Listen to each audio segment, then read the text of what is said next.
Welcome back to the Last Stop Sports Talk podcast. Today is Sunday, February 8th. Yep, Super Bowl Sunday here in 2026. And here on episode 103, I'm with Carson Kropp. I'm Cody Kropp, of course. And today we are starting off diving into our NFL draft rankings for the upcoming players in the upcoming draft. So we've watched all the guys in the top 300, and we'll be doing videos with quarterbacks, running backs, wide receivers, tight ends, linemen. And, of course, some defensive guys. Mm-hmm. So all that to come. It's kind of our bag, baby, this time of year. Today we're going to start off with our top 10 quarterbacks that we have ranked up for this 2026 NFL draft class.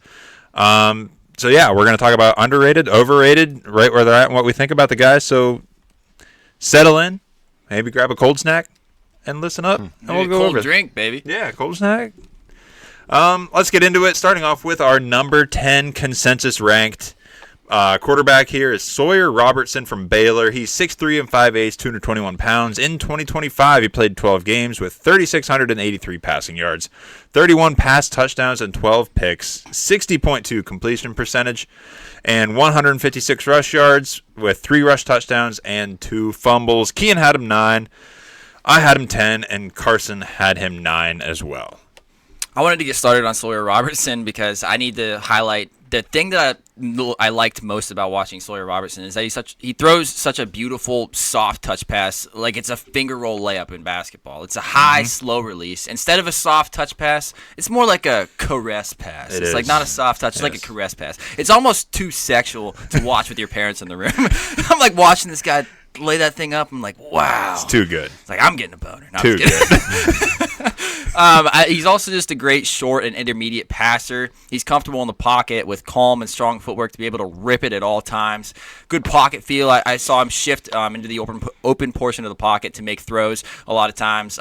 He's also got some nice height, too. Good size to easily look around the field. I mean, for quarterbacks these days, we're going to get into some shorter guys as we go through. But he's got decent height for quarterbacks today, and just, again, I love watching this guy throw. Keeps his eyes downfield. The small bounces on his toes in the pocket, unlike very dissimilar. Nice, dissimilar. That's a good word. To like Jordan Love's high bounces. This guy's he's on his toes at all times. Knees bent, powerful drive off his back foot, the high release of the ball. I love watching Sawyer Robertson throw the ball. Yeah, I think you highlighted everything well. Obviously, like you said, one of the things that drew me to him right away was his size. He's one of the biggest quarterbacks in this draft class to present that NFL size. And then one of the things I loved about him most is just the way he seems so calm in the pocket. I love how he goes through his reads. He seems very mature in that aspect and one of the best at just calmly standing in the pocket, going through each read. Good arm talent, good ball placement, and he is good at extending the play and keeping his eyes downfield if he has to. Obviously, he shouldn't cater to that because he is best in the pocket just as a pure passer. But yeah, he's not looking to run. Yeah, but when he needs to, he can extend the play a little bit and keeps his eyes downfield to look to pass rather than run. Yeah, I agree with all that. So I'm going to get right into our negatives we have for him, and that I'll just tie right into him being a pocket passer. That could be seen as a negative in today's game, and I kind of take it as a little bit of one, that he's pretty much strictly a pocket passer. As someone who's a Steelers fan, I sometimes wish for a quarterback that's like, oh, this guy can just get out and break one. Aaron Rodgers had a rushing touchdown Yeah, this year. It takes a lot of stress off you when you're like, oh, yeah, my quarterback can do that. Mm-hmm. Like, even a little bit. Like, it's just nice to have. So that's why it's a little bit of a negative for myself. He's good at a lot of things that we talked about. Some of them just need a little bit of refinement. Like, I think that he can struggle with a little bit of timing and a touch of accuracy. I don't know if that's just he tries to put too much touch on the ball and it doesn't get quite there on time at the right time. But it's not anything major. It just, once he gets to that NFL level, I think he can dial in with the QB's coach and everyone and just really refine that part of his game. Yeah, I agree with you, Cody. My biggest knock was just no great traits, and he's not a great rusher. Just some other, if I'm being picky, I think he has some weird habits sometimes when he's in the pocket. Like, sometimes he doesn't really protect the ball and he just holds it out there, and I think that is attributed to him feeling too comfortable in the pocket. Mm-hmm. And also with that, he can get a little flat-footed in the pocket. He just seems very comfortable back there. I think that with the NFL, he will have to adjust because pass rushes nowadays are insane. But I just want to say it now because I think that it's going to kind of reflect through my rankings throughout this episode. For some reason this year, I think that I value rushing quarterbacks more than ever because I feel like the NFL is starting to adjust to the rushing quarterback. Maybe that's because Lamar Jackson's been having a really down year. Jane Daniels had a down year. He couldn't even run the ball. The only rushers that are working are the Josh Allen type that are big body. They can take the hits and just kind of plow through you rather than run around you. Kyler Murray's been on the downfall as well. Rushing quarterbacks are just having a hard time nowadays. I think it's a mix of defensive coordinators and athletes on defense getting better and better. But, yeah, so I think that that's not as big of a knock on Sir Robertson as it would have been in the past. Sam Darnold's in the Super Bowl, the guy that presents no rushing ability. But yeah, I like him overall except for his lack of rushing and super good traits. So. As Cody said about the timing, I think that, this goes for almost any quarterback, but I saw it a lot with Sawyer Robertson. I don't think he has the greatest arm strength, and as the receivers get further downfield, he has a greater chance of underthrowing them because he tries to keep that touch on the ball, but he doesn't have the arm strength to keep the touch the whole way down the field, so the timing gets off, the receiver gets a little bit behind the receiver. And I think that this guy, as you guys said, he's only going to succeed as his O-line succeeds. Yeah. Like, if this guy's pressured in any way, yes, he can extend plays, but the NFL is a different animal as far as pass rushers. Like, you see guys like quarterbacks who are able to run and scramble at least a little bit in college. Like, they think that they're fast enough to scramble in the NFL, and they just get manhandled by Jared Verse or somebody like that coming off the edge who's clearly faster than them. So this guy, if he gets pressured in the NFL, I think it's kind of over. Should we get into the comps? Yes, please. All right. My comp on this guy, my comps are very weird. But my comp for this guy, he's a kissing booth, right? I get back to the sexual thing.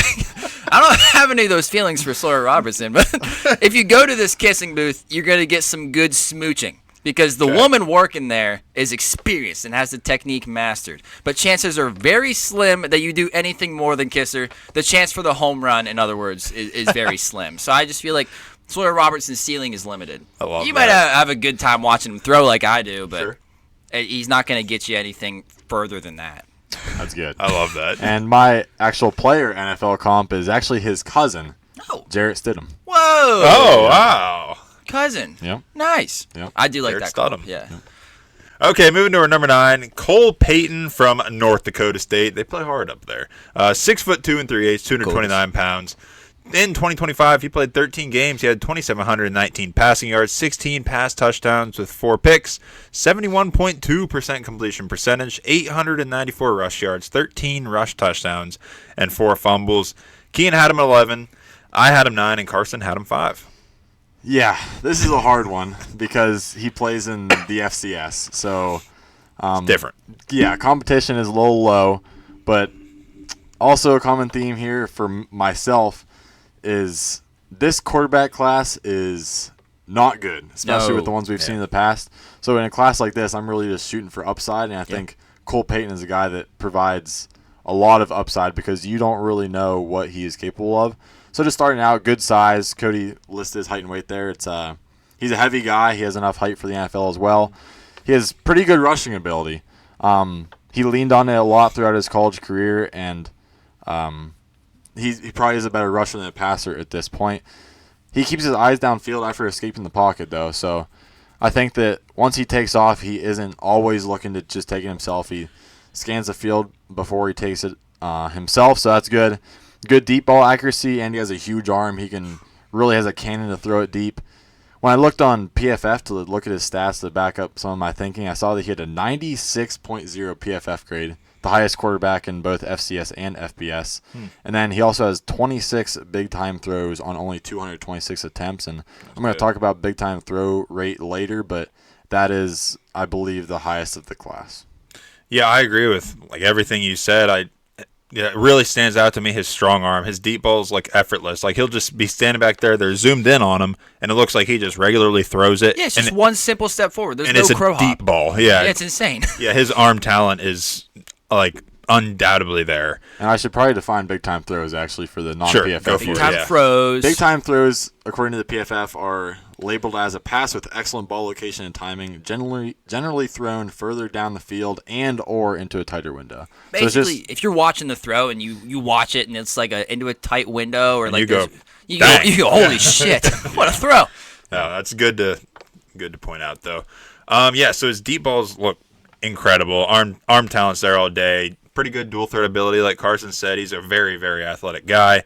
I just like that he plays confident. He seems to always have confidence, whether it's throwing the ball or running it. And he's just, to finish it off for me, he's just a very good overall quarterback with lots of room for improvement.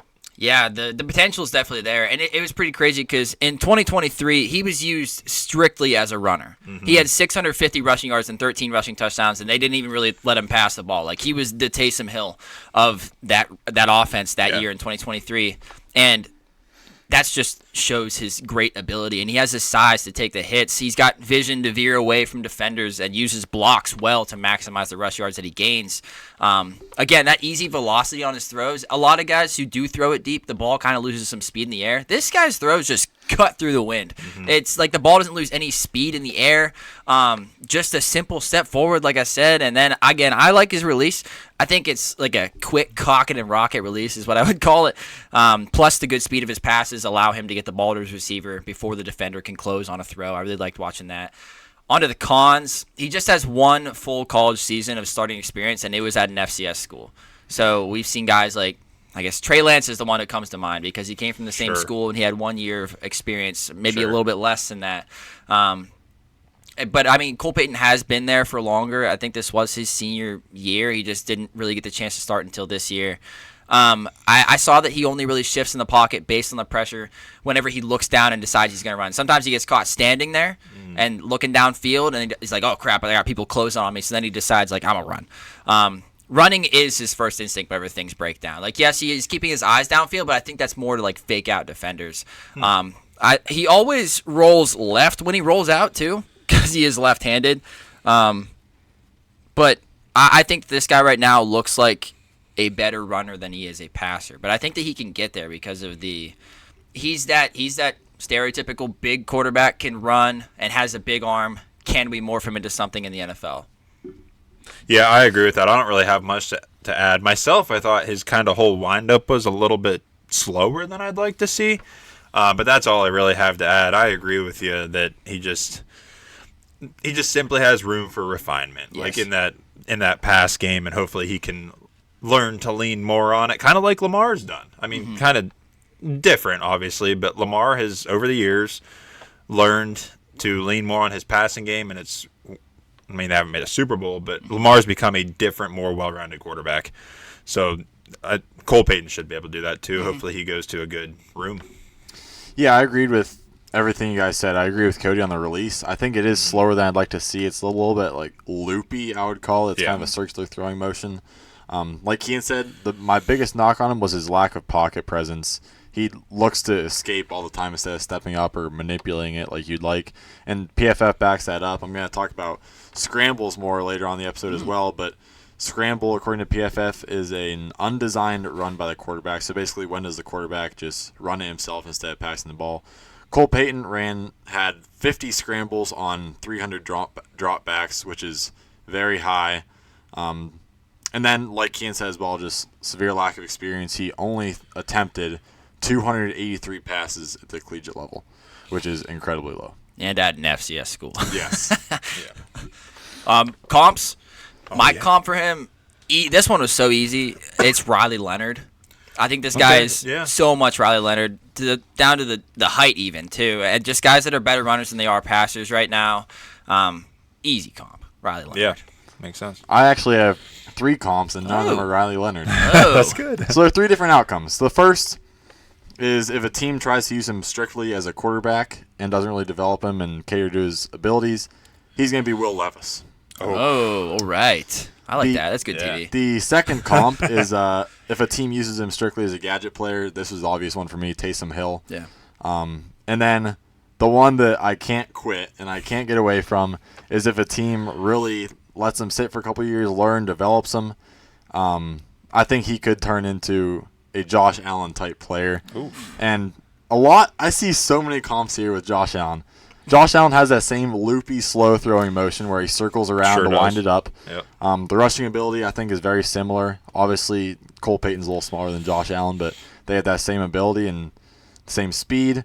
And then also coming out of college and still, Josh Allen was a great deep ball passer. He's a huge arm, accurate deep ball. And I went back and looked at Josh Allen's college stats, and Cole Payton's are actually better than Josh Allen's were. Josh Allen threw, I think, 28 touchdowns and 15 interceptions. Cole Payton has less pass attempts than Josh Allen did, but Josh Allen has more touchdowns. But on a per throw basis, Cole Payton was better, especially in the interception category. So I think Cole Payton can be developed into something like that, but I think that it's a long ways away, and Josh Allen was like a one-off thing that no one expected to happen, and it wasn't happening. He was a bust until randomly he got Stephon Diggs, and he was a star out of nowhere. Mm-hmm. So I think it is a very slim possibility, but I just can't quit the opportunity that is there. Yeah, good point. Number 8, Garrett Nussmeier from LSU. He is 6'1", 202 pounds. In 2025, he played 9 games. He had 1,921 pass yards, 12 pass touchdowns with 5 interceptions, 67.4% completion percentage, 64 rush yards, 1 rush touchdown, and 1 fumble. Keenan had a 10. Carson had him 8. And I had him all the way up at 4. So I like this guy because he's got a fast throwing motion. It's very quick, and it just like we talked about with Cole Payton, he's got a cannon of an arm, and he's strong enough to kind of throw it like Cole Payton that it's just like a flick of the wrist into a tight window, and it's there right now. I like his pocket presence compared to like someone like Cole Payton. He seems a lot more confident back there, and he just seems more aware of where he's at and what's going on around him. And he's one of the smaller guys we've talked about now at only 6'1", or who knows? We don't really know official yet. And that one was official. He was the Senior Bowl. That's right. 6'1", is official. Okay, so he's got pretty good size, but obviously he's not a Josh Allen size or any of these other larger guys. But in my opinion, when I watch this guy play, he plays larger than he is. Like every part of his game, he looks like that might be confidence out there, it might be his arm, but I just like the way he plays. I think he just plays bigger back there than he is, and as far as accuracy goes, I think it's pretty good. Like, it's not incredible, but I think it's pretty good. But I just like that combo of traits that he has in a quarterback. It's just the fast throwing motion, strong arm, and a good pocket presence. That'll get you a long way in today's NFL. I think that Garrett Nussmeier's biggest thing that he has going for him is he is an accurate passer with a clean pocket, but when the pocket collapses, he does have that kind of flickability and adjustable arm angle to get the ball out when the pressure is there. And just kind of like a backhanded compliment, I guess, is he's not afraid to take the check down. I put that too. Yeah, he's never really trying to do too much. Methodical and disciplined to keep the ball out of harm's way. It goes into my comp that I'm going to talk about here in a little bit. I think he's good at throwing on the run, too. He looks comfortable, and it looks natural for him. He is always looking to pass despite pressure coming. He will stay in there and deliver a pass even if he knows he's going to take a shot. And I think that in the pocket, like Cody said, I think he looks pretty spry and active. Like, he's not really a threat to run, but he does look pretty spry and active in the pocket.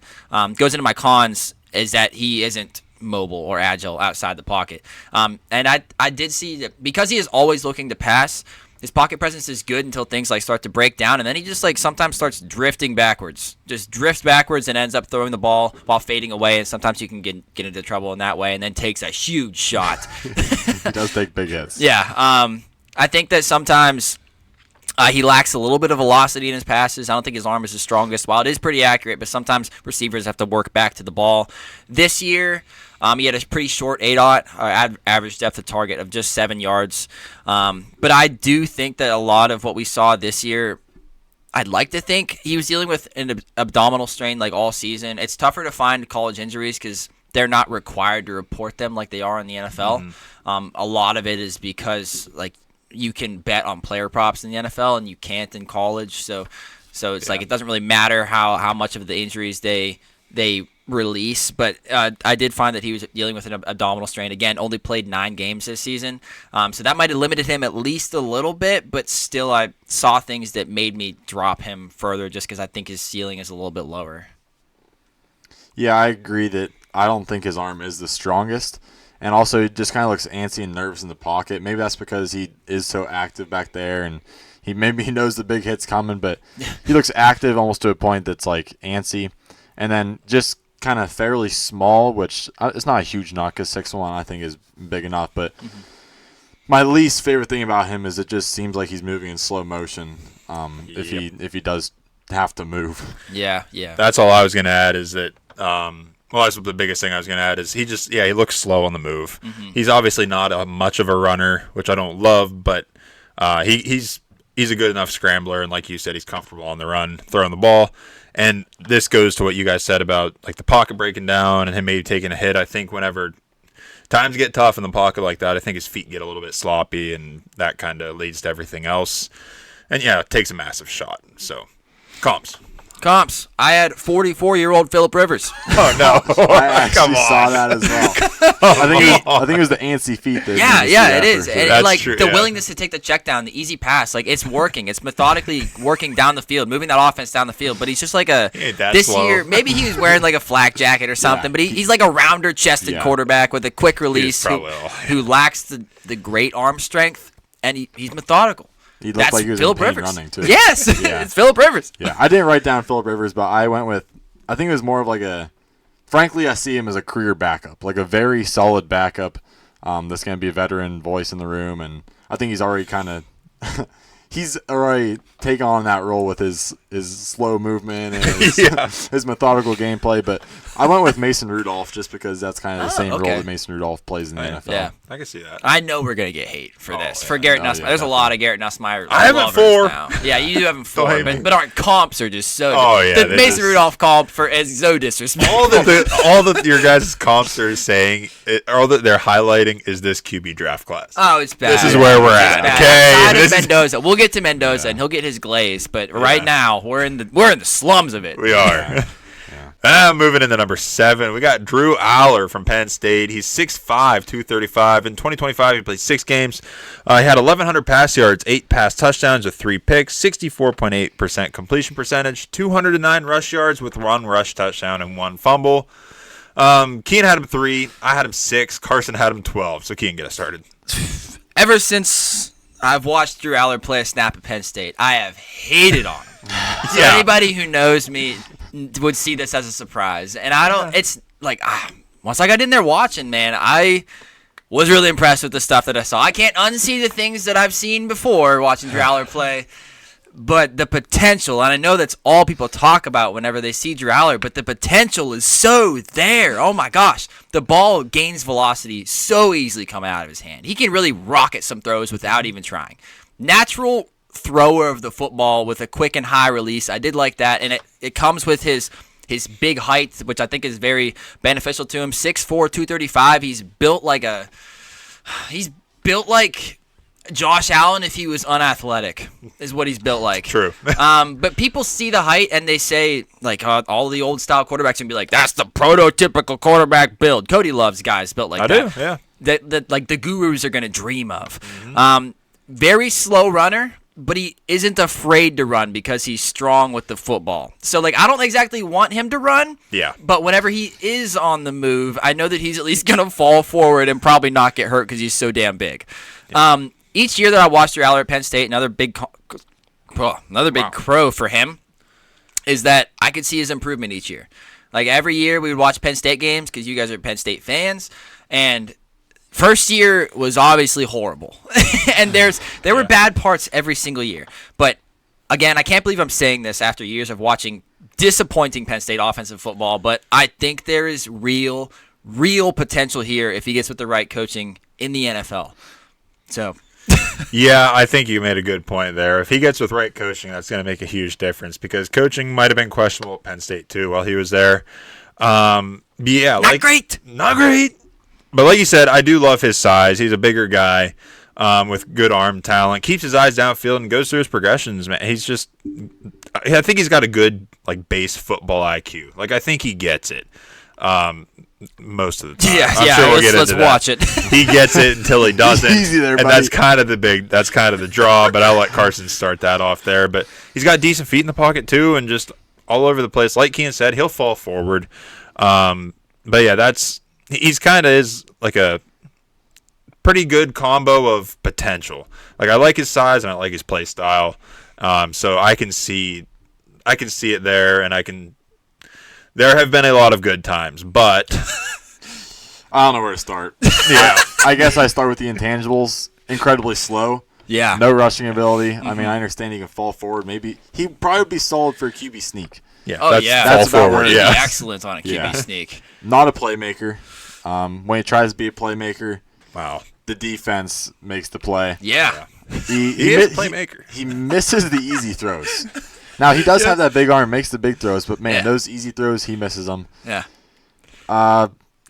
Yeah, under pressure, bad, very bad. Drifts in the pocket, throws flat-footed, makes bad decisions. And about those bad decisions, I don't know where his head's at sometimes. Yeah. Most Yeah, times, that's the actually. biggest- yeah. Terrible decision-making in the biggest of moments. Yeah. Lots of these quarterbacks are flying up the rankings, and teams hold them because they're clutch, and the scores get ran up, and it's just boom, boom, haymaker to haymaker, back and forth, and then they end up winning the game. Drew Aller, no. He relies on the run game, and then when he finally gets the chance to throw, he blows the game. Like, an overtime game sticks in my mind. I think they were set up by a big run by Nick Singleton or K. Oregon. This was Oregon One of them, game, yeah. maybe. They were in field goal range. All he had to do is not turn the ball over.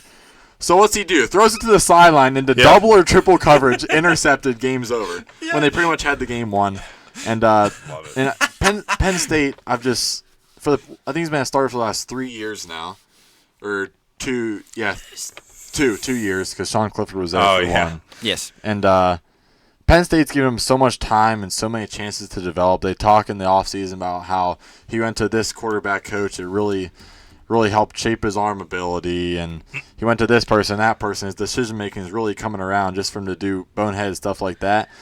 And then the last thing I'll say about his negatives is he has made... This was his third year starting. So. Third year? Okay. He's made Penn State receivers... Oh, yeah, because Nick Singleton came back for a fourth year. Yes. He's made Penn State wide receivers insignificant. Now, you could argue that they haven't brought anybody in, but I think if you're a quarterback that I think in college it's pretty easy to make receivers of somebody, and you just got to make a name of one of your receivers other than a tight end.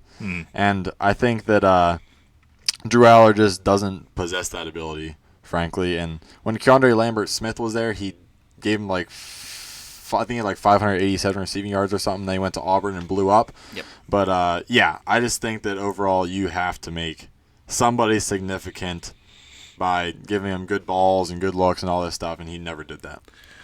I pretty much agree with everything. I was just much nicer about it. This is where it gets tricky, though, because we just talked about whoever was Nussmeier? Cole Payton? Cole Payton, FCS guy. Okay, how good would Drew Aller be in the FCS? That's a good Might be a question. stud. This is where it gets really tough to see. But I do agree with you. Same things. But here's how you say it nicer. He makes some poor decisions with the football. Limited rushing threat. Has some inconsistencies in decision making. Okay, and Oh, you're just saying the same thing. yeah, that's what I said. I'm just saying it nicer. But yeah, like I said for his pros, I like his size and play style. I didn't finish my sentence till now. I don't like that he sometimes seemingly completely forgets what he's doing. And that's all I got to add. Yeah, everything that Carson said is absolutely correct. Everything that you guys said is absolutely correct. I guess I'm just looking at him more like he's a glass half full. Because he does play super stiff. The way he stands tall in the pocket, the way he runs, it looks like he is made of wood. Like wood. Again, another way to say it is that he's due for 2 to 4, I'll even go up to 5 or 6 boneheaded mistakes every single game. The good plays are good, but the bad plays are, let me emphasize this, in all caps, bad. Yeah. They are like, change the game, lose the game bad. I watched him, as an Oregon fan, I watched him lose the game against Oregon twice because of him. Both of them were his fault. Clearly, his He fault, kind of kept them in the game up until that point, but it's like, oh man, the crash out is coming here. It's coming. Boy, did it. And again, the final con that I'm Total. going to highlight is that he played just 6 games in 2025 because he broke his left ankle, and it was a pretty serious break. So he has to come back from that. My comp for him, I really like, he's Wreck-It Ralph, a.k.a. he's Demolish It Drew. Aller has wrecked so many things on the football field during his career at Penn State. Most of those being Penn State fans' hopes and dreams of winning big games. That's for Certainly, sure. yeah. That But is each for year, Aller he tried to be better. He tried to be more consistent. He tried to turn himself into the good guy, just like Wreck-It Ralph. And with the right coaching and training in the NFL, I think it could work. I think his floor is Dwayne Haskins, just going to be an interception machine, Not necessarily how Dwayne Haskins ended, rest in peace, but on the football field.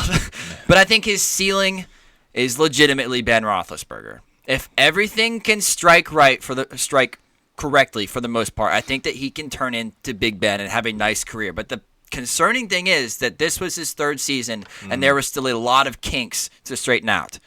Yeah. So I don't think James Franklin is the greatest coach, and I don't think that he helped him that much in his quarterback development. Maybe if he lands with somebody like a McVay, if he's Matt Stafford's backup for 1 year, Stafford retires after next season, has learned under McVay for a year, maybe he's better. Yeah. I don't know. It's a huge risk. The Dwayne Haskins to Ben Roethlisberger. He could land anywhere in there, I think. Yeah, you're right. My NFL comp for him, Joe Flacco with the brain of Anthony Richardson. Nice. Ooh, nice. Hits the big plays, but those easy throws, misses them, and then just the most boneheaded mistakes you can make. Many moves like Joe Flacco. Like current Joe Flacco. Not Super Bowl winner Joe Flacco, like 42-year-old Joe Flacco. Yeah. Yes. Accurate.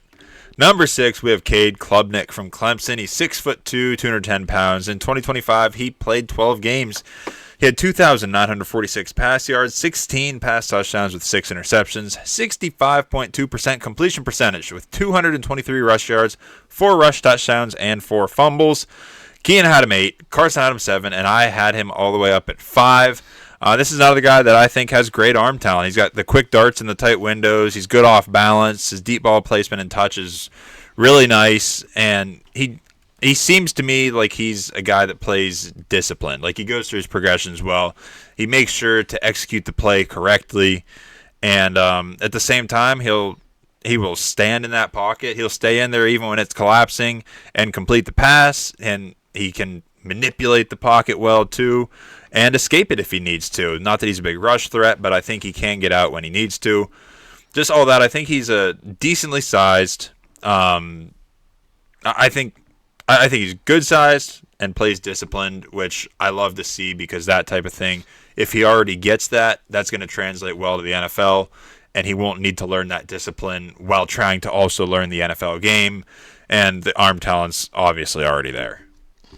Cade Klubnik is a guy that I had a really hard time scouting because I'm stuck on that season he had last season where he threw for 36 touchdowns, 6 interceptions, was going insane, but I kept trying to find excuses for why he was bad this year. I mean, he had everything going for him. He had 4 starters on his offensive line returning, his top 3 receivers returning. He really had no excuse to not do it again, and after Clemson gave him chance again and again and again, he just couldn't do it, and I don't know why they kept him on the field because, frankly, he was pretty bad, but for some positives, I guess.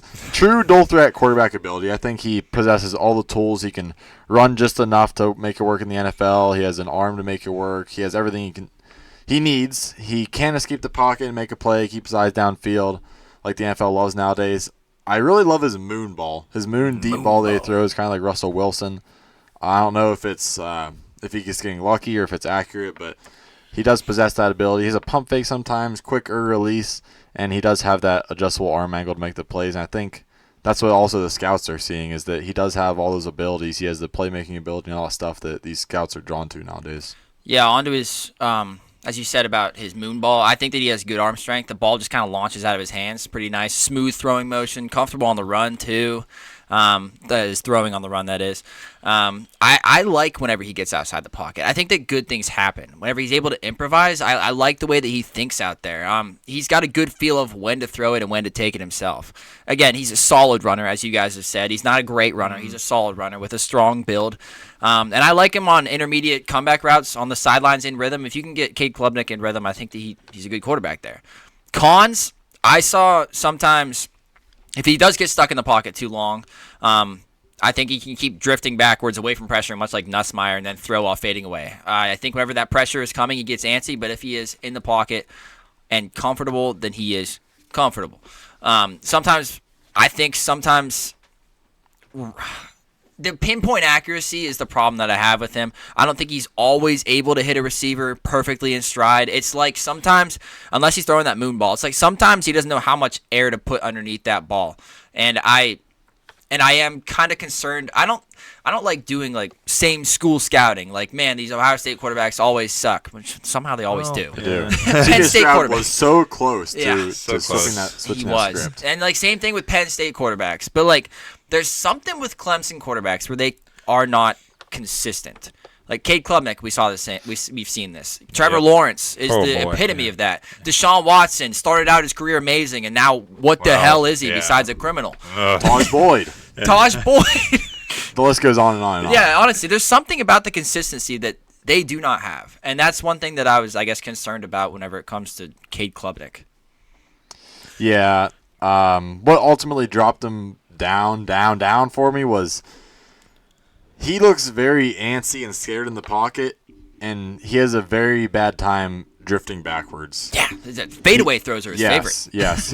And I think that can be attributed to his sloppy footwork, and maybe he is just a little nervous back there. I think that he relies a lot on play action and double moves, getting out of the pocket.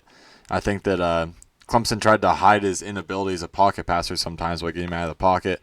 Is this his official size, 6'2", 210? It's not. Okay, I think he looks smaller than that. I feel Yeah. like his size isn't great. He seems a little thin. Like 6'1", 195. Yeah, average arm. And then just again with standing in the pocket, his read progression needs work. I think he'll look at the first read. If it's not there, then he starts drifting back very bad and getting nervous. And yeah, that's that. He just needs work as a pocket passer, I believe. Yeah. The only thing I have to add that I don't really agree with is that, or not that I don't agree with, but that I don't like is that how Carson mentioned that production drop his last year, but we've already went over that enough. Then I have the comp for you, buddy. Please. Oh boy. He's a gallon of milk. He starts out smooth, creamy, delicious, Yes. goes down easy. He was a 5-star high school recruit and number 2 quarterback in his recruiting class. Over time, though, the milk starts to stink, turns sour, gets chunky. Ugh. He's a full-time starter at Clemson for 2023, 24, and 25.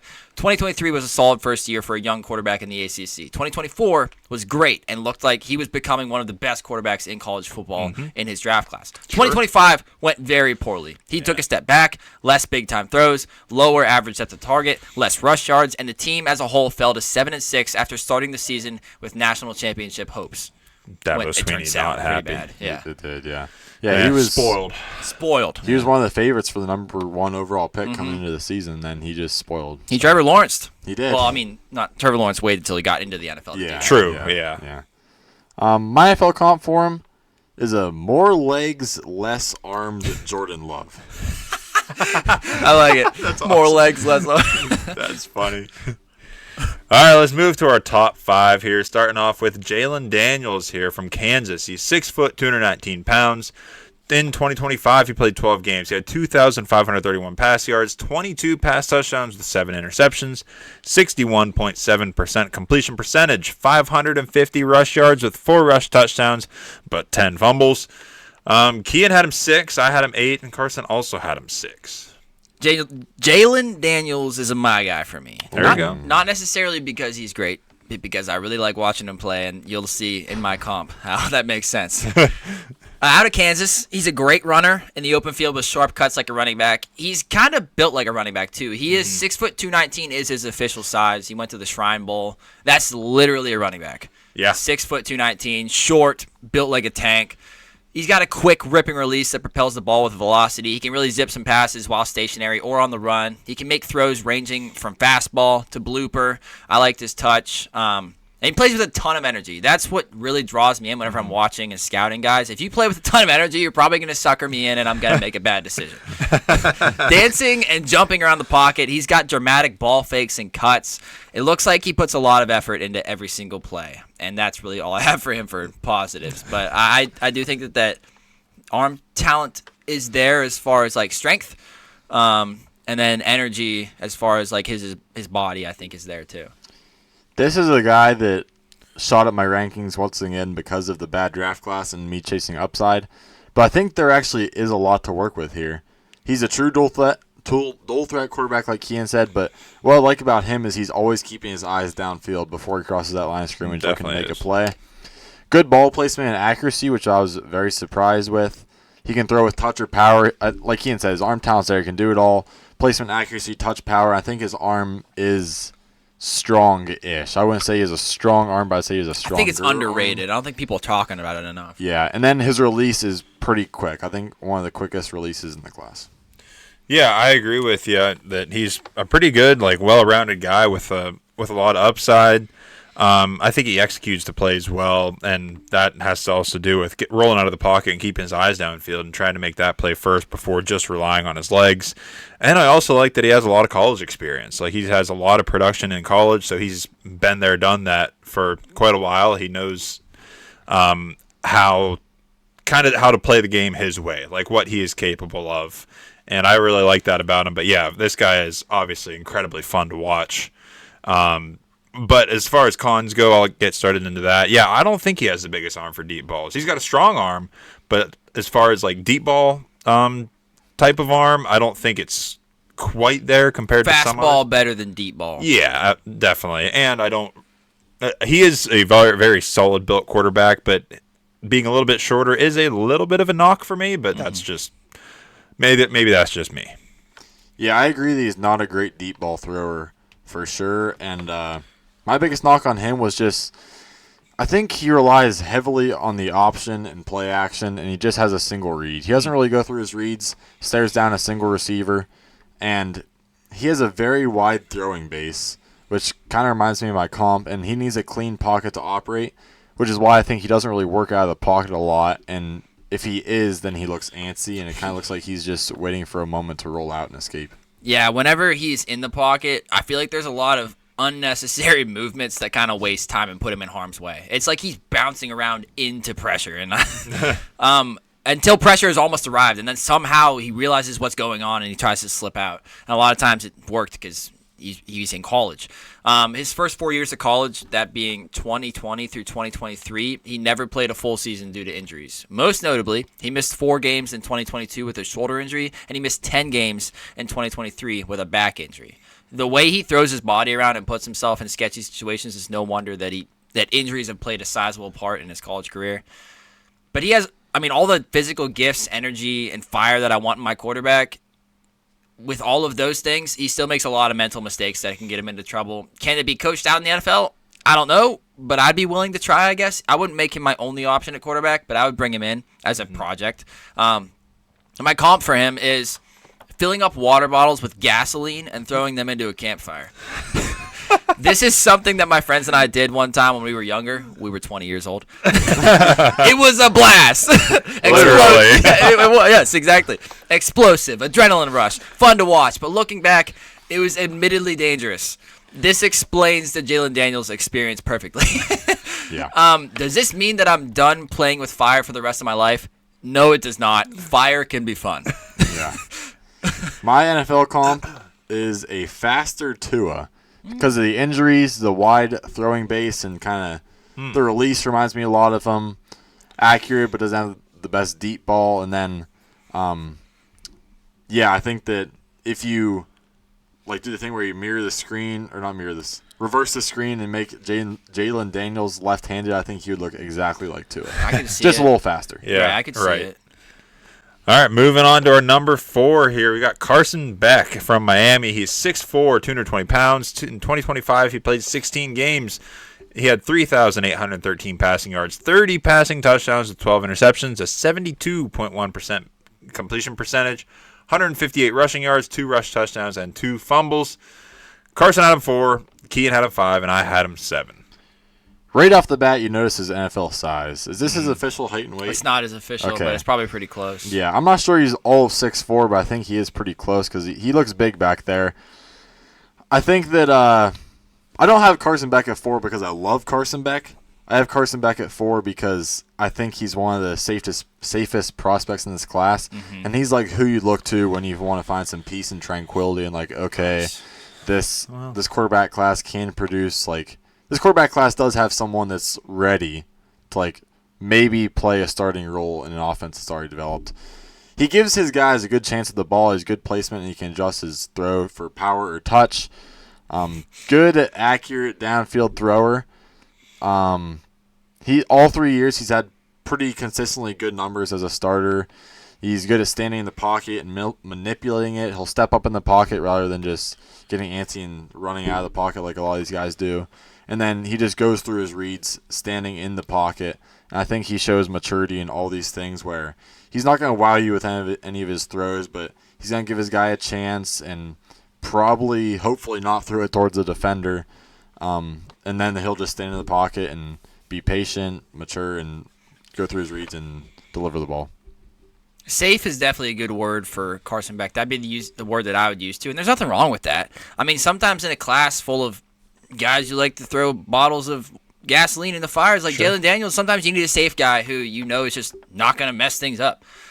Experienced starter on big stages, started 2 years at Georgia and 1 year at Miami. Obviously, he just made it to the national championship, and he played quite a big part in that. Calm in the pocket. He goes through his reads, as you just said, Carson. I love that he throws a slow but beautifully blooping deep ball that ends up hitting his receiver in stride pretty often. And I don't mean to use this as a cliche, like use this cliche as an insult about his accuracy, because I mean it as a compliment about the arc of his passes, the ball placement on his receivers, by saying he throws a very catchable ball.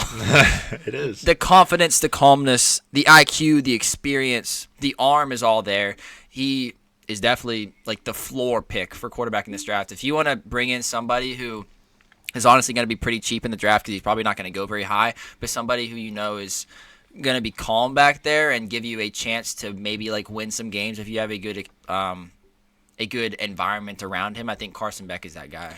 Yeah, I agree. He's just a decent all-around quarterback that's safe. As far as cons, I don't really have a ton for him, but except that his throwing motion to me, I think it's kind of a slow wind-up and release. Yeah. And as far as in the pocket, I like that he stays in there and he moves up in the pocket, but his feet just seem to get lazy and slow. But that's really the biggest things I had against the guy. I think he is a very safe prospect. I agree with that. I think that there's very little urgency going on in his head. Yeah, like the wind up and release. I think that it's like he's like, yeah, I'll get it there when I get it there, and I'm probably gonna work. And usually it did work, but like I'm scared for the speed rushers coming off the edge. If he can't get that wind up through, I'd see strip sacks coming. In half. Again, he's not very mobile, so it's not like he's going to run out of the pocket and escape a Jared Verse or anything. And is there anything special or flashy in his game? No, but he can pick you apart if you give him the time. Yeah, average rusher at best. And then I think under pressure he can make some bad and risky decisions, which also bodes well for my comp. Okay, well, my comp for him is Machine Gun Kelly. Oh, yeah. Because Machine Gun Kelly, he tries to look all hard with tattoos, but he got bullied out of the rap game by Eminem, started singing pop punk, and is actually good at it. So Carson Beck is now covered in tattoos, looks kind of sketchy, got a menacing face, and he couldn't get Georgia a national title in his 2 years there as a starter, so he transferred to Miami and thrived. I see it. Okay, well, I just have a more athletic Jared Goff. Sure. Guess if you want to be all boring. Yeah. That's great. Our number 3 consensus ranked quarterback here is Ty Simpson from Alabama. 6'2", 208 pounds. In 2025, he played 15 games. He had 3,561 pass yards, 28 passing touchdowns, and 5 interceptions. 64.6% completion percentage. 292 rush yards, 2 rush touchdowns, and 7 fumbles. Kean had him 7. I had him 3, and Carson also had him 3. This is another guy that I don't love, but I couldn't find anybody that I liked more than him to put him above him. And I think that he does have he has some ability, but the fact that he was at Alabama and never got to like a big game kind of worries me. But anyways, mid to above average rushing ability. He has quick feet with good footwork that I think might make him look faster than he really is. But he does look like he's fast enough to pick up a first down in the NFL. He goes through his reads, and well, I should say he can go through his reads because I think at times he's very good at it. But when he gets nervous and under pressure, maybe even in big moments, he doesn't really go through his reads. He stares down one guy or he just takes it himself. He does have the playmaking ability. He keeps his eyes downfield after escaping the pocket. Uses the whole field and all of his weapons. He was thrown to everybody. He spread the ball around. Jeremy Bernard, Ryan Williams. There's one other guy there. The tight end's name is I'm blanking on the tight No, end. he used like 4 receivers, but yeah. anyways, so this is kind of a con, but I see it as a pro. He's only 1 year starter, so he may have untapped potential because something we haven't seen yet. Yes, exactly. And what we've seen from him in the start is promising, and there may be even more there. And this is just what I saw from some site or something. Allegedly, he's already very good at making pre-snap adjustments and recognizing defenses because I guess his dad is like a coach somewhere or a quarterback coach somewhere or whatever, so he kind of sculpted him to learn to break down the defense before the play comes. So allegedly he's good at that, but there's no way of us really knowing. Yeah, I actually like quite a bit about this guy's game. He's a confident passer, and he's even talented on the run when passing, too. His throwing motion's like nice and quick and tight, and he's got enough arm to really rip it when needed, and also a strong enough arm to throw it off balance, too. Like Carson said, he's got some rushing ability, kind of slow on the move, but his feet seem good, and when he's not under pressure, he seems pretty smart and decisive. Like, I think he's got that quarterback brain on him, which makes sense if his dad's kind of a coach or a quarterback coach or something like that, kind of in his ear for all of his life, kind of teaching him that. So I do like quite a bit about this guy's game. I do like how he can sling some fastballs through windows with confidence. I like whenever he scrambles. I think he's kind of a crazy man out there. He's not afraid to cut, stutter step, juke to try to gain extra yards. He's not afraid to take those hits for his teams. He hangs in the pocket for as long as he can and then gets absolutely blasted. He doesn't even slide at the end of his runs, which we see can be a problem, Jackson Dart style. They need to learn how to do that. But I like the fighter mentality that I think he's honestly going to need to lean into if he wants to seize an opportunity to be a starting quarterback in the NFL. He needs to be like the fighter guy. And this kind of goes into my comp, and I don't mean this as a backhanded compliment, but I guess it kind of is. He really gives off the vibe that he's going to be the most exciting backup quarterback in the league. He's a backup quarterback that if he steps in, fans will like to watch the juice that he plays with. True. On to the cons. Whenever he has to throw it deep, it's like a very long, exaggerated windup. Footwork can get... As you guys said, I think whenever he tries to escape the pocket, he's got like a case of the crazy legs. Like his footwork is like panicky, clompy, sloppy. Whenever that pressure is coming, he feels like he's a half. I didn't like his timing, and that's why I dropped him down so far. I feel like he's a half second slow to react to everything. Incoming pressure in the pocket, a receiver breaking open, scanning the field. Like his anticipation isn't the greatest, and he had to wait for receivers to get open to actually throw the ball. You see that with a lot of college quarterbacks, but I feel like this guy is definitely jacked up because of the bad quarterback class that we have here.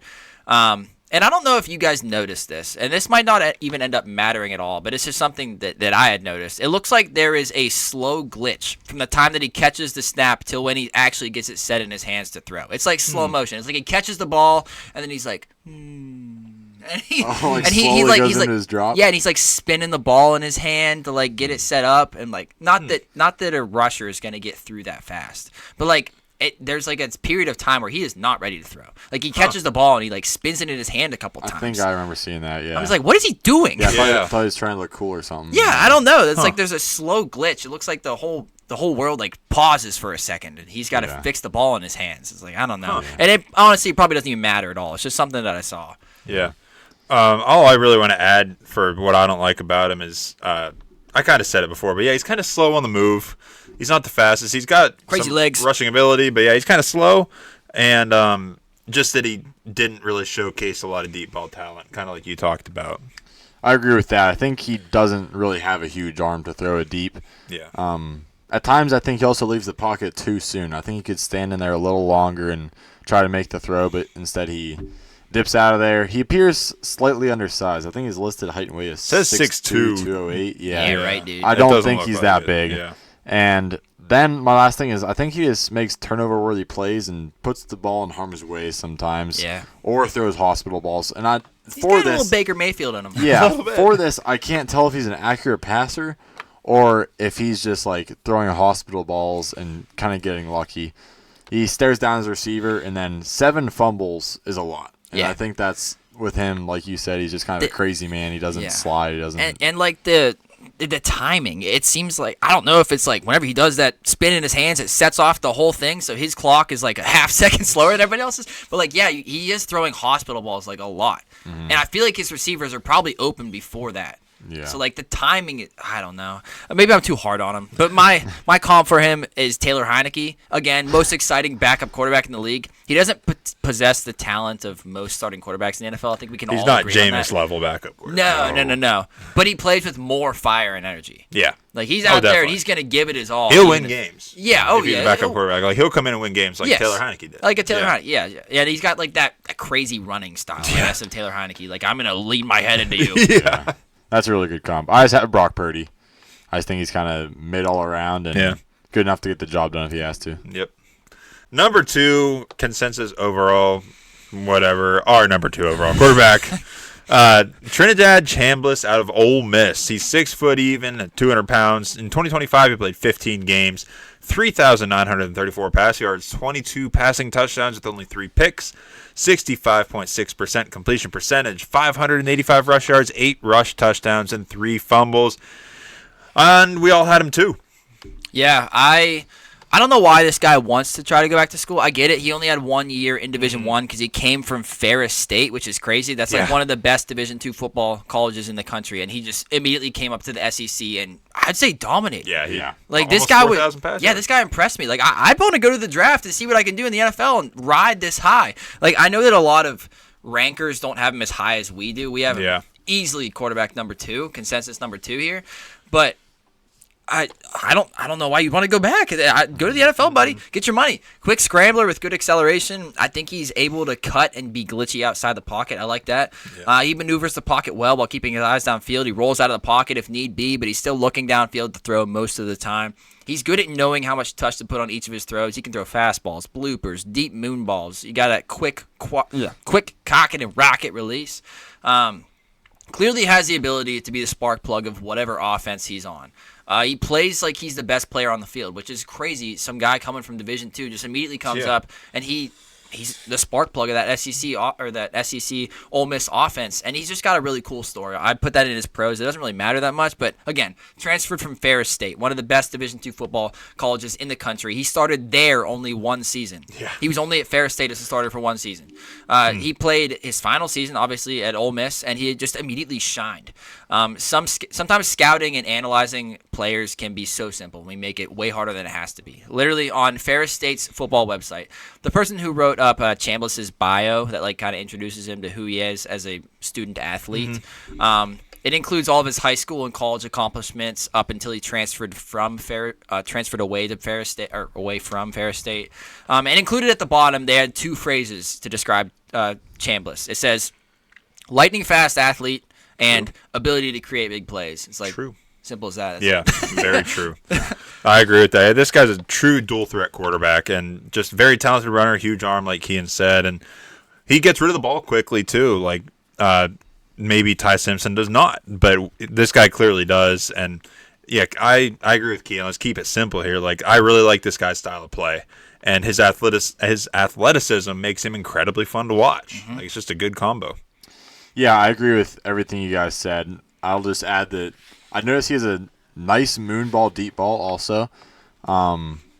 He has great ball placement. He's great in big moments, obviously, but he will stand in the pocket and let the play develop. Not a true rusher, not only a rusher.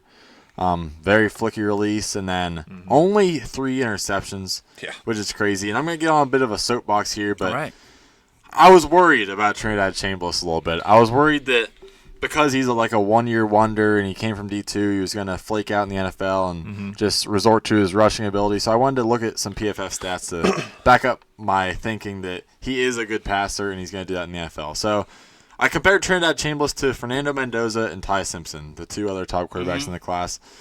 For their number of dropbacks that they had, Chambliss had 486, Mendoza 441, Simpson 541. Wow, you're the most? No, Simpson had Simpson 541. sorry. Yeah. But he was in the middle of the 3. Had more than Mendoza. And then scrambles. I talked about scrambles earlier, which are undesigned runs by the quarterback. Simpson, 33. Mendoza, 34. Chambliss, only 24. Wow. The least scrambles out of all of them. He was standing in the pocket, making the throw. And to make sure he wasn't staying in the pocket too long so he's not susceptible to sacks and fumbles and all that stuff, in a league with an insane pass rush, time to throw is very important. So their time to throws. Simpson, 2.95 seconds. Mendoza, 2.67 seconds. Chambliss, 2.57 seconds. Wow. Quickest Throw the time to ball throw of all of them. Interceptions. You don't want to turn the ball over, obviously. Mendoza, 6. Simpson, 5. Chambliss, 3. Passing yards. Mendoza 35-36, Simpson 35-61, Chambliss 39-34. Leads them by 400 yards. And then the only place that Chambliss falls behind in is passing touchdowns, where Mendoza threw an insane 41, Simpson 28, Chambliss 22. And then Chambliss and Simpson also take the advantage in big time throws with 29 and 30 respectively. Mendoza only had 23. So Chambliss is up there with them, beating them in most categories. The only thing that Mendoza, I think, gave him an advantage was his receivers were incredibly sure-handed. Only 6 drops all year, a 2.2% drop rate, the lowest in the country by over 1%. 2.2%, which is insane. These guys catch everything. So, yeah, Trinidad Chambliss, stats back it up, too. He can hang in there with the top of the class, and I think he can be a true great passer in the NFL. Well said. Negatives? Yeah. Negatives, I just think he could be a little undersized. This is not his official height rate, right? No, but it's probably pretty close. He's probably about 6 foot 200. Okay, yeah. I'm worried he's going to fall just below 6 foot, and that's going to scare some teams away. But yeah, I think that they shouldn't be scared of that. I think he looks big enough. He's built well. Yeah, he does leave the pocket too early at times, which I was worried about, and he doesn't stand in there, but these stats, like I said, back that up, that shouldn't be too big of a concern. Sometimes stares down his first receiver. I think that's just kind of Ole Miss's game plan, because I noticed the same thing with Jackson Dart. And then he doesn't really throw with much timing or anticipation. I think he's a guy that has to see it first. And I think that comes with the lack of experience and coming from D2, where his guys are just always open. And he doesn't really have NFL-level footwork. It's more of a shuffle than a consistent drop pattern. Yeah. But I think with a good quarterback coach, they can really get him into some better timing. 3-step hitch, it's out, or whatever that needs to be. Yeah, I agree. A lot of that comes with time. But yeah, about the footwork, yeah, I called it like jumpy almost a little bit in the pocket and maybe a little bit uncomfortable sometimes. And I saw the same thing with progressions too. He kind of stares down as one option that's going to be there and goes for it. And as far as getting rid of the ball quickly, this kind of ties into going through his progressions. I kind of put that as a negative here too, because maybe wait for something to develop that's not there. But again, that comes with time. And his size, of course, has to be a little bit of a negative for me. Mm-hmm. But, of course, he knows how he does just fine. So I think that the way he's built, I think he'll be okay in the NFL. Yeah, you guys hit all the negatives that I had, so I'll get right into comps. Yeah. This guy is the M&Ms in trail mix. Ooh, the best. Yeah, in a bag of trail mix, everything from peanuts to cashews to mini pretzel balls, even raisins sometimes, it all tastes good together, right? Sure. But after a while, everything kind of gets covered in salt, and all those flavors kind of start to blend, and you can't really tell if you're eating a cashew or a peanut. Obviously, raisins are different, but True. But everything tastes just saltier then. The raisins are like Drew Aller. Yes. Throw them out. That is until you bite into an M&M that's mixed in there. Those M&Ms always taste so sweet, and they elevate that trail mix to another level. So again, Chambliss at a great SEC school. Chambliss stood out and made big plays that elevated that Ole Miss team immediately. He was the best player on the field, and he put butts in those seats. Sure did. Everybody wants to buy that trail mix, mostly because of the M&Ms in there. Yeah. That's what makes it better. Yep. Yeah. He just came in and he just made it better. Yeah. Without the M&Ms, it's just assorted nuts. Yeah, it's just assorted nuts. Yeah. I mean, come on. And it's really expensive. To buy assorted nuts, it's still expensive, even though you got no M&Ms in there. No good stuff. I can't believe how cheap this guy's going to be. Yeah. It's looking like he might fall out of the first round. Which is insane. Yeah. In this draft class, I might get bit in the ass for this, but I would say that I'm going to draft Trinidad Chambliss in the first round. If I need a quarterback, I'm not going to Ty Simpson. I'm going to Trinidad Chambliss, and I'm drafting him back in the first round. New York. Yeah. They need something. Mm-hmm. Okay. Hang on, my comp. Oh, yeah. Yep. Duh. So My bad. I couldn't help to see a little bit of Jaden Daniels in him with the flicky throwing motion and all the abilities that I loved out of Jaden Daniels, but I don't think he's all the way there, so I have him as a mix of Jaden Daniels and Bryce Young. Sure. I like it. Yeah. Yeah, I like it. Yeah, that makes sense. Our number one overall consensus ranking for the Draft Brothers here, of course, is Fernando Mendoza from Indiana. 6'5", 225 pounds. In 2025, he played 16 games, obviously undefeated, won the Natty. 3,536 pass yards, 41 passing touchdowns, and 6 interceptions, 71.5% completion percentage. 377 rush yards and 7 rush touchdowns with 5 fumbles, and of course we all had him one. So I'll get us started here. Of course, right off the bat, good size, and he looks it too. Very smart, very tough, and he's accurate on the run. And this guy just feels like he's your true leader out there. Like he can get the guys to rally around him. He knows everything that's going on. He's like your prototypical quarterback that's like from a movie, of course, as everyone's saying. But strong arm with nice touch too.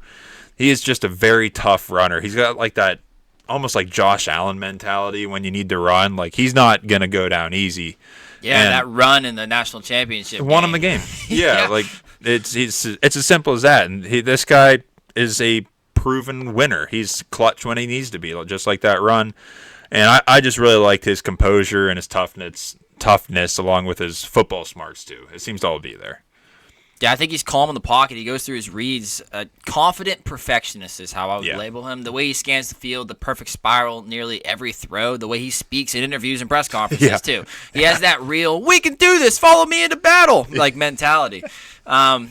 He can put velocity on his passes for fastballs or touch to layer his passes over defenders. He's rarely inaccurate, which is crazy.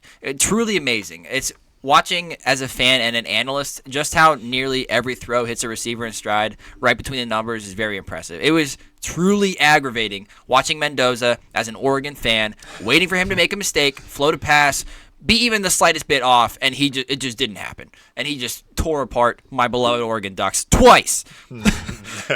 Quick and smooth release despite a long and lanky frame. So, like, obviously he's probably not going to be as quick as somebody with a shorter arm, but I think he does a good job with what he has. Clean, simple footwork in the pocket, shows off some decent straight line speed if he's given a lane to scramble after going through his reads. Not really many reasons that I can think to knock this guy. I think that this guy, we talked about last year, Cam Ward, we knew he was probably going to go number one, but I didn't think he was a true number one overall pick caliber player. I think that Mendoza is that. Mm-hmm. I think that he really is that, and I loved almost everything that I saw out of him as a quarterback, and I had to make him a my guy too because I don't know if there's any way this. I don't think he's got a pretty good chance of failing if he goes to the Raiders. Jets are out there. The Jets are out there. He's going to have the odds stacked against him, but I think he's got as good a chance as anybody. Yeah, you guys hit all the cons I had, except I just want to add that he is a fighter, kind of like Cody said. He takes big hits, and then he gets better. Like against Ohio State, I think it was first or second play of the game, takes a huge hit. Oh, my gosh. They didn't even know if he was going to come back in the game. Then like a play or two later, comes back in the game, wins, obviously, and then in the national championship, like you said. He takes hits. He got freaking in the national championship. He got his freaking lip hit early, and he's like, oh, I'm just going to say better now. What happens with a helmet on? I don't know. He got it good. Yeah. But for the negatives, I do have a decent amount. None of them are really that concerning because, like I said earlier in the episode, I do think that pocket passers right now are in the NFL. They're what you want. But I don't think he has much NFL translatable rushing or playmaking ability. He makes it happen in college, but I think that's only happening because it is college. He looks kind of baby draftish out there when he is trying to run. And I think he's going to be a strictly pocket passer, which there's nothing wrong with that. I have some very good comps for him that did pretty dang good as a pocket passer. And just going along with that, he doesn't have that flashy arm angle Patrick Mahomes type plays, and I think that's why no one's obsessing over him either, like people or Cam Ward, because he doesn't show those crazy wow plays. He's just very consistent and accurate, and I think that sometimes he gets help from his receivers on 50-50 balls and yards after catch. Like I said earlier, lowest drop rate in the nation by over 1%. So these receivers do catch a lot, but you can still get that in the NFL.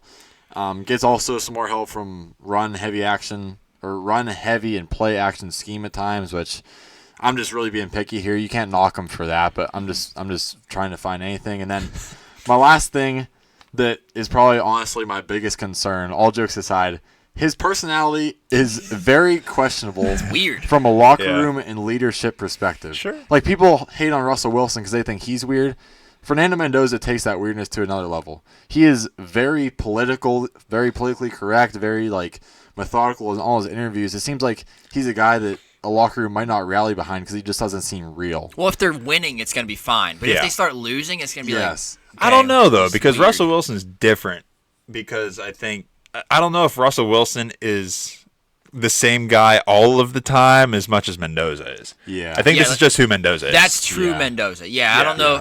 I've heard about that too. Like, I don't know if Russ just like puts on a face for interviews and stuff Yeah. because it kind of seems a little bit A like little that. bit, yeah. But this is like true Mendoza's like, oh, this guy's just a nerd about football. It's I don't know. It It's feels weird. weird. I'm sure though. it's weird to get behind. Makes me uncomfortable watching. I'm it at sure. press Yeah, conferences. I'm sure it is weird. But yeah, if they're Yeah. winning, hey, Yes, do whatever exactly. you want. Definitely makes me uncomfortable too. And actually, funny enough, my girlfriend and I last night, I showed her the clip from the movie 43, if you know what I'm talking yeah. about. Okay. Yeah. don't God already done did it. The Lord already done did his part. Yeah. Yes. You know what I mean? Fantastic So, clip. Fernando Mendoza, funny enough, actually, last night I was talking to my girlfriend about this. Reminds me obviously she knows the interviews. Everybody knows his interviews. He reminds me exactly of those two guys that stand up and they're like, I think what coach is trying to say is we need to walk with focus the on Lord." leadership. Like the key is leadership. And the Yeah. coach is like, leadership? Like, what are you talking about? No. Yeah, and he's like, if we walk with the Lord already done did his part, you know? I feel like that's Mendoza, and I feel like the players, like, dude, like, we're no, like, we Shut all, up. Yeah, we already have passion. We already have, like, yes, we're a bunch of rough animals or whatever. We have passion. We want to win. Like, tell us, Yeah. like, something else, you know? And I think that's going to be hard to rally behind unless they are winning, so. Like, I don't know, because Indiana didn't lose a single game this year, and they were so successful, like just beating down teams. Like, what would one of his press conferences look like if they lost? Like, I don't know. Like, this guy was at Cal last year, and he was a starter, and nobody ever really heard of him. And then he went and worked with Signetti, and he boomed, obviously. But Part of the reason why I trust him is because Sig liked him, right, sure, and Sig's like, yeah, we're gonna win with this guy. yeah, but It's like, what happens whenever know. he goes to the Sequence- Raiders and they Yeah. lose by 20? I Sequence know. with everybody. Haven't you seen his interview? yeah, exactly. Google him, he wins. Yeah. But I don't know. any other cons? I mean, I guess I was really fishing for it too because I didn't have many. But Trying to do our due diligence. Yeah, I mean, if a guy's going to be a first overall pick, I'm going to be extra hard on him, obviously. yeah, so. I just said that there's no real like special factors about his game. He's just like an all-around solid quarterback, probably above average. Yeah. Obviously, but yeah, he's not gonna throw it backwards. He's not gonna underhand it to somebody. He's not gonna do some spin move out in open space. Like he's not gonna home run. Like he doesn't have home run speed down the field. He's just an all-around football nerd that's OCD about executing the game and winning, which obviously that is what most people want. But like if we're fishing here, it's like, yeah, he's boring. Is maybe the only thing that we can really come up with. My biggest con for him, I guess like the only con that I have here, is what is he going to look like behind a bad offensive line on a team like the Raiders? He was only pressured on 29.6% of his dropbacks in 2025. That is the 55th lowest percentage out of 169 quarterbacks in FBS. Raiders quarterback Geno Smith last year was pressured on 40.5% of his dropbacks. That's that's a lot. That's a 10% difference on, we're talking like 500 dropbacks, which is that's a huge difference to get 10%. Yeah. So Geno Smith, that was the 8th highest percentage out of 41 eligible quarterbacks in the NFL. But when Mendoza was pressured in 2025, he managed 9 touchdown passes, only 2 interceptions, 7 big-time throws, 5 turnover-worthy plays, 23 scrambles, and 43 first downs. Pretty good stats for a young quarterback facing pressure from the Big Ten pass rushers. They're usually pretty good. Right. So, I don't know. NFL, again, is a different animal. And we don't know until we see it. Yeah. And that's honestly what we come into. But I think this guy's a better chance at it than most. Yep. Just the Raiders aren't exactly a good chance, but these No. schools are promising. My comp for him is a professional violinist. There are few instrument solos more beautiful, soothing, and elegant than a well-performed violin solo.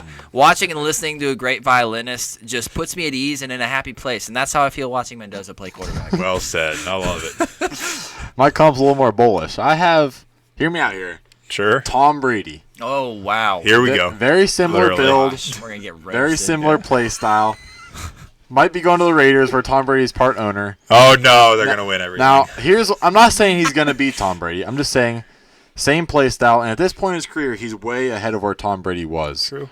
So I think that I couldn't help but see the similarities when I was watching Mendoza. He's just takes what the defense gives him, doesn't force anything, is just very intelligent with everything he does, and very methodical. And I think that that's very similar to how Tom Brady played and became so successful. Now, the more laid-back comparison is a Joe Flacco. I think realistically, Mendoza comes in and he's like he almost instantly provides a Joe Flacco to the Raiders as Joe Flacco did to the Browns. Just like a steady quarterback that isn't going to do anything crazy. He just gets the ball to his playmakers. He protects the ball and he just runs the team. I think that's what Mendoza is. Yeah. All right. That wraps up this quarterbacks episode. Like I said before at the beginning of the episode, we've got more coming next. We've got running backs coming soon, and then tight ends, wide receivers, O-line, defense, and all that good stuff. I do want to highlight one more guy. Oh, yeah. One more guy who was in my top 10. You guys had all of our top 10 guys you guys had in your top 10, so you guys don't have to highlight anybody else. But I did want to talk about somebody else because he's going to be talked about quite a bit because he is going to be, if he gets drafted, probably like the shortest quarterback ever drafted. That is Diego Pavia out of Vanderbilt. I am ranked at 4, and I feel stupid for it now comparing to you guys. But maybe I'll look right in the end, but that's probably slim. Yeah, but we don't know. But I liked Pavia because he's a fighter. That's the main thing. Yeah, I know that fight can only get you so far because he measured in at the Senior Bowl at 5'9" and 7/8, 198 pounds. 5'10" and 1/8 is the shortest official height of an NFL starting quarterback over the last 30 years. Kyler Murray and Bryce Young are both 5'10" and 1/8. Well, if you think that's short, Diego Pavia is even shorter. I do, though, love how he has some beautiful looping over the shoulder touch throws over the defender. I think he's decisive as a runner. He's got a low center of gravity to change directions easily. 1,058 rush yards in 2023 for New Mexico State, 898 rush yards in 2024, and 983 rush yards in 2025 for Vanderbilt. That's obviously all sack yardage removed. But dude's a playmaker outside the pocket, whether he's running or looking to pass. I think that everything does look chaotic, though. Everything is chaotic, but at Vanderbilt, most of the time, it was in a good way. He's been called, like a lot of times, announcers are calling him the magician and all that stuff. Yeah. But obviously, the problems of Diego Pavia is just how short he is. I don't think that his speed and rushing ability can only take him so far in the NFL, and his accuracy can be a little bit inconsistent. Some of those passes keep sailing upward in like a Baker Mayfield kind of way, into harm's way. He puts that ball. My comp for him, and it kind of makes sense and ties it together if you think about it. He's like that smug Kevin James meme where he's like his hands are in his pocket and he's by the like leaning up against the sink and he's like if you guys know, like just look up smug Kevin James meme. Because he's a short quarterback who isn't built super athletic. He's worked his way up from smaller schools, playing against SEC competition on one of the worst SEC schools, but he still just kind of makes plays. And sometimes you just gotta shrug, smirk, and appreciate the guy. Just sit back and be like, I don't know how he did that, but he did. So I don't know how I feel about him in the NFL because I've seen a lot of hate toward him, and I guess I'm maybe pumping him up too much, but we'll see. There's a lot working against him. Yeah, I've him ranked at 14. Yeah. Obviously, the size is a huge factor for me, and with that, I think that's maybe why he takes off to run a lot. Yeah. 51 scrambles on 454 dropbacks, which is double the amount of scrambles I just highlighted for those other guys. I think he has a long throwing motion, a slow release, ugly mechanics, has lots of wide open receivers and inconsistent ball placement, like you said. And my comp, which was one of my favorites for the draft class, was a great value Dylan Gabriel, in parentheses. Dylan Gabriel, if he was a wrestler his whole life and picked up football 2 years ago. I love that. That's accurate. Like his throwing motion isn't really great. His accuracy isn't great. He looks like a wrestler trying to throw a football sometimes, but man, he's athletic and he's gritty and makes plays. So that's true. He'd be a quarterback who, man, if he like played for Army or Air Force, one of those triple ops, holy this cow. guy would have Yeah. thrived. Oh my, yeah. They would have loved Diego Pavia. Oh yeah, Sure would have. Anyone else you want to mention? none for me. No. All right, that wraps this episode up. Thank you guys for watching. We appreciate it. Stay tuned for more of our draft breakdowns, consensus rankings, whatever. Draft rankings for us coming out. Go. Yeah, there it is. So stay tuned. Thank you guys for watching. We'll catch you on the next one.